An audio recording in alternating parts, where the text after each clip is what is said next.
YTN 라디오 생생경제 2부로 이어가겠습니다. 2부에서는 놓쳐선 안 돼 중요한 경제 뉴스부터 살펴보려고 하는데요. 그 전에 8616번 쓰시는 분이 과음하면은 목이 많이 건조하대요 라고 저한테 조언을 해주셨는데 제가 조금 헛기침을 해서 그러는 것 같아요. 제 새해 목표가 금주인데요. 술을 한번 안 마셔보니까 인생의 밀도가 확 떨어지는 것 같습니다. 좀 쓸쓸해요. 아무튼 경제 뉴스 살펴보도록 하겠습니다. 오늘 아침 뉴스콕 시간이고요. 오늘 아침에 주목한 경제 뉴스는 바로 이겁니다. 다시 오르는 기름값 악재 겹쳤다. 운전하시는 분들 앞서서 일부에도 말씀을 나눠봤지만 아마 절실하게 체감하고 있지 않을까 싶습니다. 최근에 기름값 꽤 많이 올랐습니다. 자료를 찾아보니까요. 지난 1일 보통 휘발유 평균 가격은 리터당 1672.68원이었습니다. 이게 어제 기준으로 1721.33원까지 올랐는데요.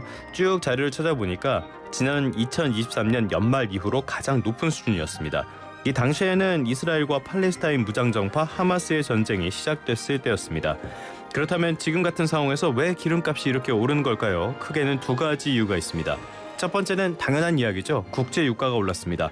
서부 텍사스산 원유는 1월 초 73달러 선에서 현재 80달러를 넘기기도 했고요. 우리가 주로 수입하는 두바이유 75달러 선에서 지금은 84달러 선까지 치솟았습니다. 이스라엘과 하마스가 휴전에 합의했지만 바이든 행정부의 러시아 석유산업 제재 소식이 전해지면서 불안불안한 상태가 이어지고 있습니다. 또 다른 이유는 역시 환율입니다. 원달러 환율 여전히 1,450원대에서 고공행진을 이어가고 있죠. 달러 강세는 물론이고요. 윤석열 대통령의 비상기업 선포 그리고 여기에 따른 탄핵 국면으로 원화 가치가 많이 주저앉았습니다. 원유를 사올 때는 달러로 결제를 하니까 같은 가격이라고 해도 환율에 따라서 우리가의 부담에는 차이가 생기게 마련이죠. 이것도 기름값을 올리는 원인 가운데 하나입니다.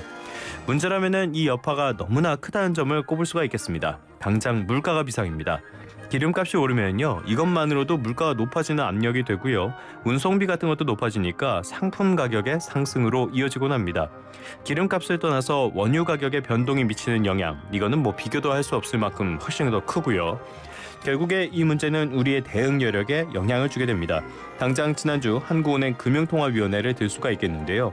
경기 상황을 고려한다면 금리 인하를 검토했어야 할 상황이었는데 환율과 물가 여파로 결국 동결을 선택했습니다. 경기에 대응할 수단 가운데 하나에 걸림돌이 생겼다는 뜻이기도 합니다. 참 여러모로 한국 경제에 쉽지 않은 시기이긴 합니다. 당장은 무엇보다도 정치적인 불확실성을 서둘러 해소하는 게 그나마 현실적인 대안이 아닐까 싶습니다. 지금까지 오늘 아침 뉴스콕이었습니다.